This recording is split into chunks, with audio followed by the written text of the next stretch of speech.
ऐतिहासिक बिहार बदलाव यात्रा अभी आपके बीच, आपके गांव, आपके मोहल्ले से होकर गुजर रही है और वंशी आपके महाराज बदलता रउआ हमारा बुझाला कि हमारा दल के आदमी जीत गई।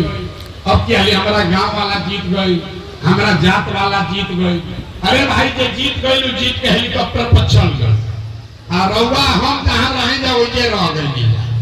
तो हमारा ये अनुभव भाई कि भाई अगर भगवान हमारा कैसन शक्ति बुद्धि देले बाड़ा कि जेकरे के सलाह देता नहीं वो जीत के राजा हो जाता, तो दल और नेता के तो बहुत सलाह दे देनी।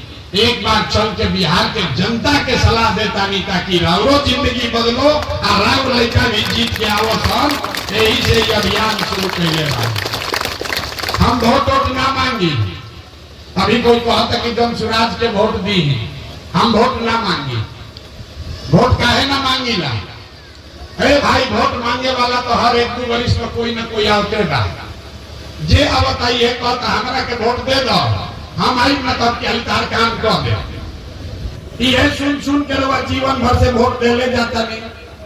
40-45 वर्ष तक कांग्रेस के जिता देनी जा, फिर 15 वर्ष लालू जी के राजा बना देनी जा। अभी 20 वर्ष से नीतीश बाबू कुर्सी पर बैठल बा। दिल्ली में मोदी जी के भी हमने के शासन गति दे के देख लेनी जा। हमने के लड़कन के जिंदगी ना बदल। तो अब भाई मान दोनों प्रशांत किशोर रउआ हमार बात सुनो, हमरा पर भरोसा करके हमरा के वोट दे तो एक का गारंटी बाकी जीतला के बाद हम रउआ संगे धोखा ना करो। ये भाई वोट से पहले तो सब बढ़िया बतिया कहता है, वोट के बाद रउआ के नहीं थे पूछा। तो यही से हम वोट मांगबे ना करी, लेकिन हम रउआ के वो रास्ता बता दे वो भी ऐसा कि ओकरा बाद रउआ जेकरा मन होके ओकरा के वोट दे दी। लेकिन जो अभी रास्ता बताई वैसे वोट दे तो और कुछ होके चाहे ना, राउर लड़कन के पढ़ाई रोजगार निश्चित तौर से ये बिहार में हो जाए, रउआ गरीबी से निकले के रास्ता खुल जाए। ये बात के गारंटी बा। तो जेकरा जेकरा रास्ता सीखे के होके अब आपस में 15 मिनट बात लिखे करेंगे। थपड़ी नहीं बजावे के, नेताजी के नारा नीचे लगावे के। 15 मिनट में रउआ के हम ये रास्ता अभी सिखाई। भाषण ना दे, 2 सवाल पूछो। रउआ सब के खाली हाथ उठा के जोर से हाँ चाहे ना बोले के बाद। और अभी 10 मिनट में बैठले जा पेड़ के नीचे गर्मी में रउआ दिखी कि राउर गरीबी या परेशानी बदहाली के कारण का बा, एकरा से निकले के उपाय रास्ता का बा। तो जेकरा जेकरा रास्ता सीखे के बाद ओकरा हाथ उठा के जवाब देवे के बाद जब सवाल पूछो। जितना आदमी रउआ सब इतना गर्मी में आई मानी जा तनी सोच के बताई कि आपके गांव पंचायत में और कुछ हो या न हो, आपके बच्चों के लिए बढ़िया पढ़ाई और रोजगार का व्यवस्था होना चाहिए कि नहीं होना चाहिए? हाथ एक एक आदमी को उठा के जोर से बोले के बाद खड़ा बा ओकरो बोले के बाद होना चाहिए कि नहीं होना चाहिए? अरे जोर से बोली होके के चाहिए कि ना होके के चाहिए?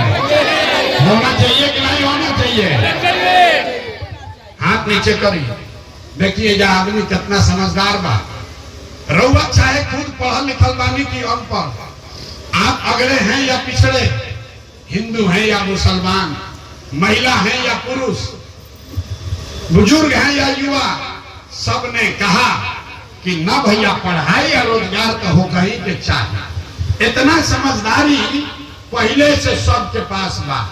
कहे से कि रउआ मालूम बा कि अगर रउआ लड़का के पढ़ाई रोजगार हो जाए तो कोई नेता बने, कोई मुखिया बने, लालू बनस, नीतीश बनस, कोई विधायक बने, कोई सांसद बने, अगर रउआ लड़का के पढ़ाई रोजगार हो जाए तो राउर जिंदगी सुधर जाए। ये बात आपको पहले से पता है। अब दिखाते हैं आपको आपके बर्बादी का, आपके बदहाली का कारण। सब आदमी एक बार जरा अपने अपने बच्चों का चेहरा याद कीजिए। सब आदमी अपना अपना लड़कन के तनी चेहरा याद कर लीजा और अपने बच्चों के नाम पर ईमानदारी से बताइए, आप में से किसने जीवन में एक बार भी अपने बच्चों के पढ़ाई रोजगार के लिए वोट दिया है? देखिए देखिए पूरा जितना आदमी बैठा हुआ कैसन चुप।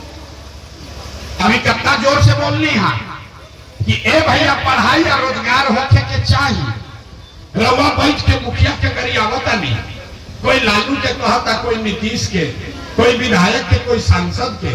अरे भाई रउआ तो आज तक अपना बच्चा के पढ़ाई रोजगार खातिर वोटे ना देनी। अब कोई खड़ा होके कही कि भैया केकरा के वोट दिया। बिहार में तो सब नेता ठग बाड़न, चोर बाड़न। एक का गारंटी बा कि पढ़ाई रोजगार खातिर वोट दिया तो मिली? बिल्कुल इसका गारंटी है। हमरा से लिख के ली वोट जकरा के मन हुई ओकरा के दे। अभी 2 मिनट में जादू देखिए कि वोट आप चाहे जिसको भी दीजिएगा, आपके बच्चों को पढ़ाई रोजगार कैसे मिलेगा। हमारी बात पर भरोसा मत कीजिए, अपने आंख के सामने देखिए। दूसरा सवाल का जवाब दीजिए, आज तक आपने जिस नेता को, दल को वोट दिया, उन नेताओं ने आपका और आपके बच्चों का काम किया है कि नहीं किया है? हाथ उठा के बतावे के बाद कैले बन जा कि नहीं जा कैले। अरे नेता लोग काम किया है कि नहीं किया है? जोर से बोलिए, हथवा उठा के, हाथ उठा कर बोलिए, नेता लोग काम किए हैं कि नहीं किए हैं? अरे जोर से बोलिए, ऐसे धीरे से नहीं। किया है कि नहीं किया भाई? किया है कि नहीं किया है? नहीं किया है ना? पलटिएगा मत, वीडियो में रिकॉर्ड हो गई, सब आदमी देखल, सब कोई कहल है ये भैया जकरा के वोट देनी जा, हमने के कोई काम आज तक ना करे। तो अब जादू देखिए, अब जादू देखिए कि जिस कैसे आपके बच्चे को पढ़ाई रोजगार मिलेगा। हम सही बात बोले तो जोर से हाँ बोले के बाद, और गलत बोला तो ना बोलिएगा, बात खत्म होगा। पढ़ाई रोजगार मिलेगा कैसे दिखेगा? पूरा बिहार में, महाराजगंज में, सिवान में, रुआ गांव में, इस सभा में आए हुए बहुत सारे लोगों ने 5 किलो अनाज के लालच में मोदी जी को, भाजपा को वोट दिया है। तब बिहार में चाहे जितना चोरी भ्रष्टाचार है, 1 किलो चोरी करके 4 किलो अनाज यहाँ के गरीब को मिल रहा है कि नहीं मिल रहा है? खाली हाथ में के लावे के मुंह से बोले के बाद मिल रहा है कि नहीं मिल रहा है?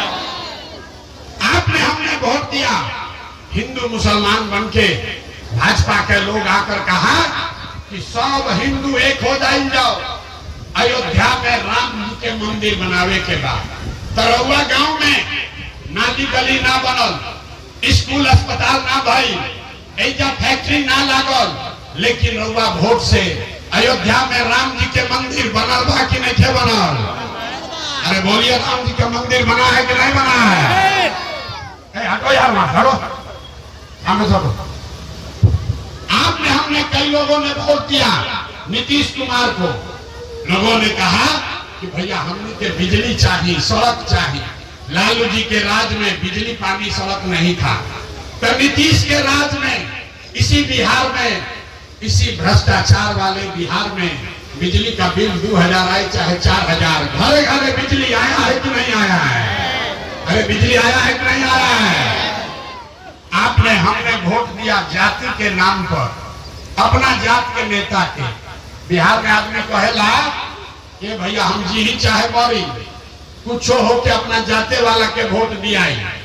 तो रउआ जात के नेता ने आपके बच्चों के पढ़ाई रोजगार का बात नहीं किया, लेकिन जाति का बात और जाति का जनगणना घरे घर पूरा बिहार में कराया है कि नहीं कराया है? अरे जाति के गिनती भाई बा कि नहीं थे भाई? हमने, आपने वोट दिया सिलेंडर के लालच में मोदी जी को। तो सिलेंडर के दाम 800 हो चाहे 1000, घरे घरे सिलेंडर बटल बा कि नहीं थे बटल? अरे मोदी जी अपना प्रचार करता, हम सिलेंडर बताए कि नहीं बताया? आपने, हमने वोट दिया मोदी जी का भाषण सुन के कि मोदी जी गुजरात में बड़ा विकास कर ले वाला।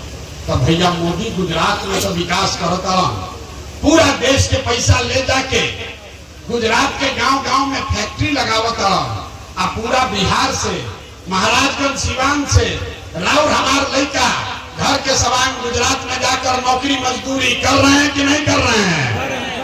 ए भाई तो कौना बात पर वोट देनी जा देखी ना मिलल। रउआ कहनी अपना लड़कन के नाम पर कि भैया जीवन में अपना लड़कन के पढ़ाई रोजगार खातिर वोट ना देनी जाए, ये बतावे आई बानी। बोइएगा बबूल तो आम कहाँ से खाइएगा? वोट दीजिएगा 5 किलो अनाज के लिए तो रोजगार कैसे मिली? वोट दीजिएगा मंदिर मस्जिद बनाने के लिए तो फैक्ट्री कैसे लगेगा? वोट दीजिएगा जाति के नाम पर तो आपके बच्चों के लिए पढ़ाई कहाँ से होगा? आपने 5 किलो अनाज के लिए वोट दिया, अनाज मिल रहा है। आपने मंदिर के लिए वोट दिया, मंदिर बना है। आपने सिलेंडर के लिए वोट दिया, सिलेंडर बता है। आपने हिंदू मुसलमान के लिए वोट दिया, हिंदू मुसलमान में झगड़ा लड़ाई लागल बा। आपने जाति के लिए ना वोट दिया तो जाति के गिनती हो रहल बा। रउआ बिजली खातिर वोट देनी, बिजली घरे आ गई।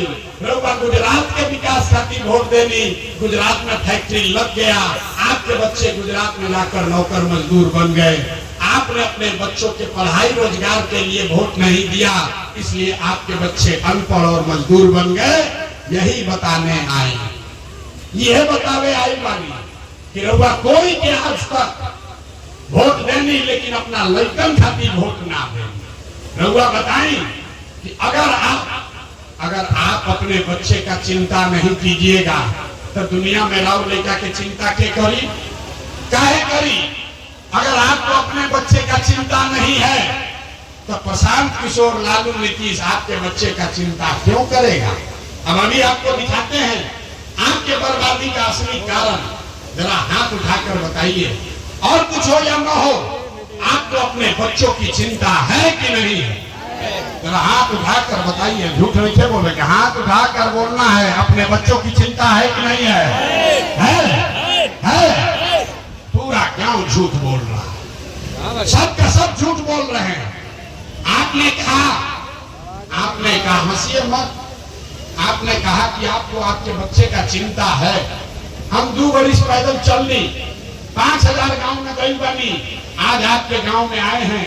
रास्ता में अगर 100 गो बच्चा मिला है, आपके बच्चे मिले, 100 गो बच्चा मिला, आधा से ज्यादा आपके बच्चों के शरीर पर शुद्ध कपड़ा नहीं है। जितना छोटा बच्चा इधर घूम रहा देख ली, ज्यादातर बच्चों के पैर में एक गर्मी के धूप में 50 रुपया के हवाई चप्पल भी नसीब नहीं थे। ये आपके बच्चे हैं। आप कह रहे हैं कि हमको हमारे बच्चे का चिंता है। अरे भाई, राव लड़कन के शरीर पर कपड़ा नहीं थे, खाए खातिर भोजन नहीं थे, पढ़े खातिर स्कूल नहीं थे, लड़का बीमार पड़ जाता दवा डॉक्टर दवाई नहीं थे। और रउआ अपना ओकर चिंता नहीं थे, रउआ चिंता में पड़ल बानी कि लालू जी के लड़का कैसे मुख्यमंत्री बने, मोदी बनी हम कि ना बनी हम। तो राव दुर्दशा ना हो तो केकर दुर्दशा? हम गांव में चलता नहीं, पूछी ला के करा के वोट देनी है। आदमी कहता कि भैया मोदी के वोट दिया, गांव में भाजपा के वोट दिया, पूछी ला का है? कहता है कि मोदी जी के सीना बा भैया 56 इंच के, सब मुसलमान लोग के डरवा देवन, पाकिस्तान पर बम गिरा देने वाला। देखी बिहार के लोग के दुर्दशा। ऐजा महाराजगंज के गांव में बैठ के रउआ समझ बा कि मोदी जी के सीना 54 इंच बा कि 56 इंच, लेकिन आपन लड़कन के खैला बगैर सीना सिकुड़ा के 15 इंच भइल बा। ई रउआ नइखे लौकत तो राउर लड़का ना भोगी तो के भोगी? रउआ बताई हमरा, कौन भोगेगा? बच्चों की चिंता क्या होती है अगर एक बार सीखे के बाद तो देखी लालू जी के अपना लड़कन के चिंता बा। लालू जी के लड़का 9वां क्लास पास नहीं कैले, लालू का लड़का 9वां पास नहीं किया है, लेकिन लालू जी को चिंता है कि हमारा लड़का बिहार का राजा बने। इनमें कोनो गलती भी नहीं थे। हम ये बात कही तो लोग के बुझाता कि हम लालू की शिकायत करता नहीं। अरे नहीं, हम तो लालू जी के तारीफ कर रहे हैं। लालू जी इतना अच्छा बाप है, लड़का 9वां नहीं पास है, लेकिन चाहते हैं कि वो बिहार का राजा बने। आप अपना दशा देखिए, आपका बच्चा मैट्रिक पास कर लिया, IAA BA कर लिया, उसको चपरासी का भी नौकरी नसीब नहीं है, लेकिन आपको उसका कोई चिंता नहीं है।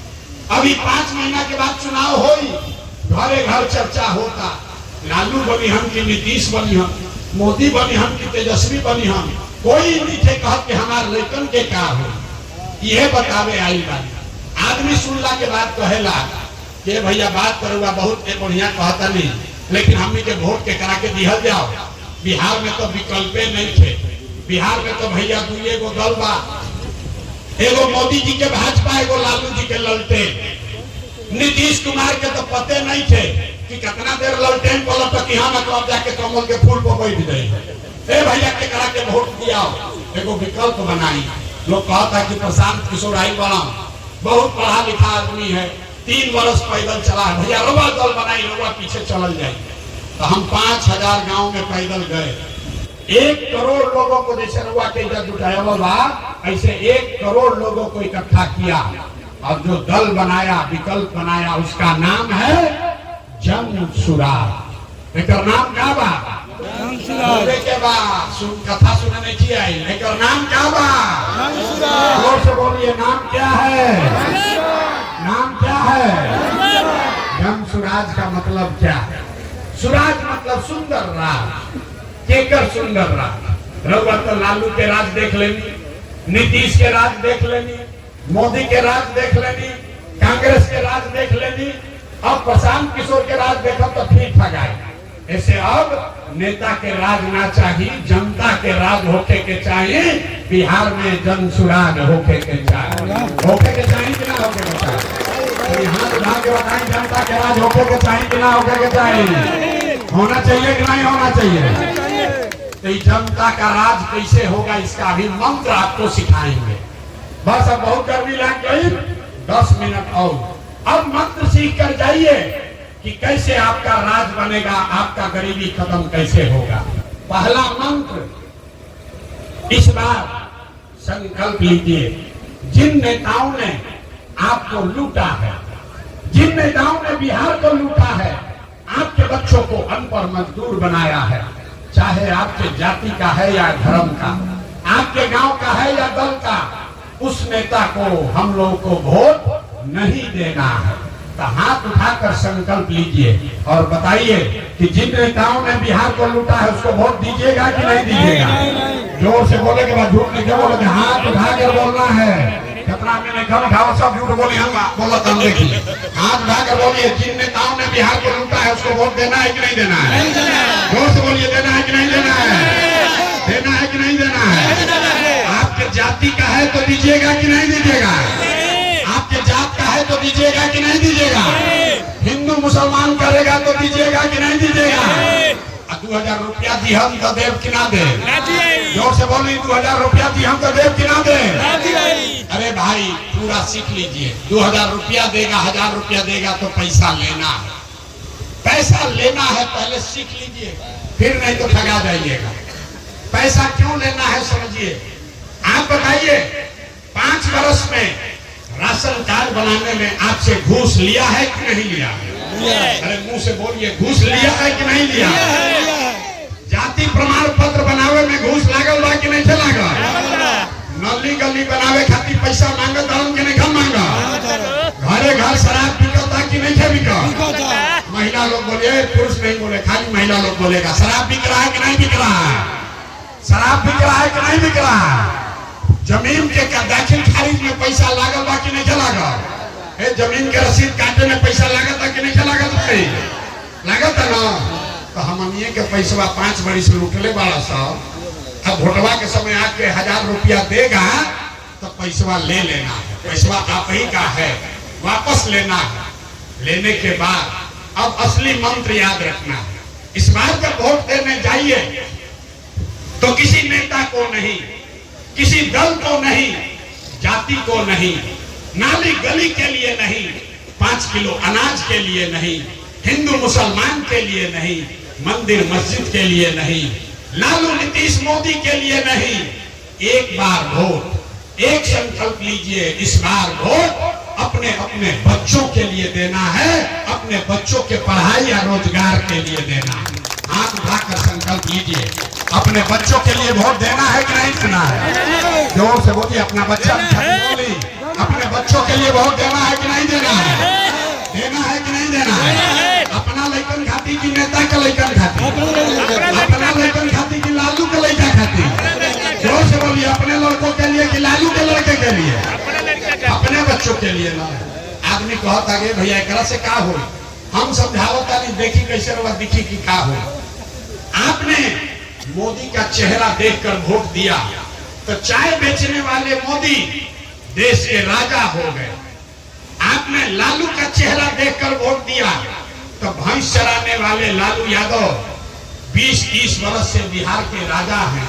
रउआ नीतीश के चेहरा देख के वोट देनी तो 20 वर्ष से वैध का लड़का नीतीश कुमार आप पर शासन कर रहे हैं। एक बार अपना भाई, अपना बेटा प्रशांत किशोर का बात मानिए, एक बार अपने बच्चों का चेहरा देखकर वोट दीजिए। आपके वोट में इतना ताकत है, आपका बच्चा भी बेरोजगार नहीं रहेगा, ये आपके वोट में ताकत है। लेकिन ईमानदारी से अपना लड़कन खाती वोट देने के बाद अगर आपने झूठा संकल्प नहीं लिया है तो लिख लीजिए, इस बार जब दिवाली और छठ मनाइएगा, अब अंतिम बात, इस बार जब दिवाली और छठ मनाइएगा तो आपके जीवन का, बिहार के बदहाली का, आपके गरीबी का ये अंतिम दिवाली और छठ होगा। क्यों? क्योंकि छठ के बाद जब राउर जनता के राज बनी तो 3 गो संकल्प बा। पहला संकल्प, नाली गली बनस चाहे मत बनस, स्कूल अस्पताल जब सुधरी तब सुधरी, लेकिन साल भर के अंदर, याद रखिए, अपना अपना आंचल में बांध लीजिए, साल भर के अंदर जितना रुआ घर के सामान गल बारन बाहर मजदूरी करे, जो बाल बच्चे आपके पढ़ लिख कर बेरोजगार बैठे हैं, उसको सरकारी नौकरी हो चाहे न हो, लेकिन सभी के लिए कम से कम 10 से 12 हजार रुपया के रोजी रोजगार का व्यवस्था यहीं पर सिवान में, छपरा में, बिहार में करके दे दिया जाएगा। होके के चाहिए कि ना होके के चाहिए? जोर से बोले के बाद भाई जाके नेता के मुंह से आवाजों में निकले, बोलिए होना चाहिए कि नहीं होना चाहिए? होना चाहिए कि नहीं होना चाहिए? तहिया से जब घरे जाई अपना सवान के फोन कर दी, अब की हाली जब छठ में घरे आईबा, अब की हाली जब छठ में घरे आईबा तो 10-12 हजार रुपया के मजदूरी खाती घर द्वार छोड़ के बहरी जाए ना पड़ी, बिहारे में कर उपाय अब हाली हो जाए। दूसरा संकल्प, जिसका जिसका उम्र 60 वर्ष से ज्यादा है, महिला पुरुष जिसका उम्र 60 वर्ष से ज्यादा है, अभी नीतीश कुमार 400 रुपया का भीख दे रहा है।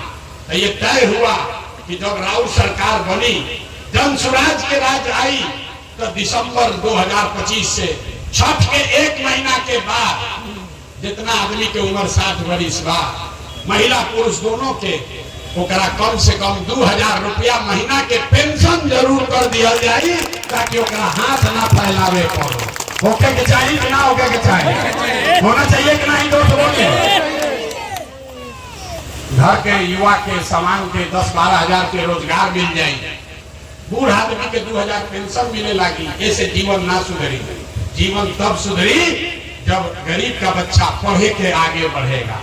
इसलिए तय हुआ तीसरा संकल्प, जिसका जिसका बच्चा 15 साल से कम उम्र का है, गरीब का बच्चा जाता है पढ़ने स्कूल में, वो पढ़ता नहीं है, वो खिचड़ी खाता घरे चला होता है। ऐसे तय भाई कि जब राउर राज बनी तब दिसंबर महीना से गरीब भी अपने बच्चा को प्राइवेट स्कूल, अंग्रेजी स्कूल में भेज सकता है।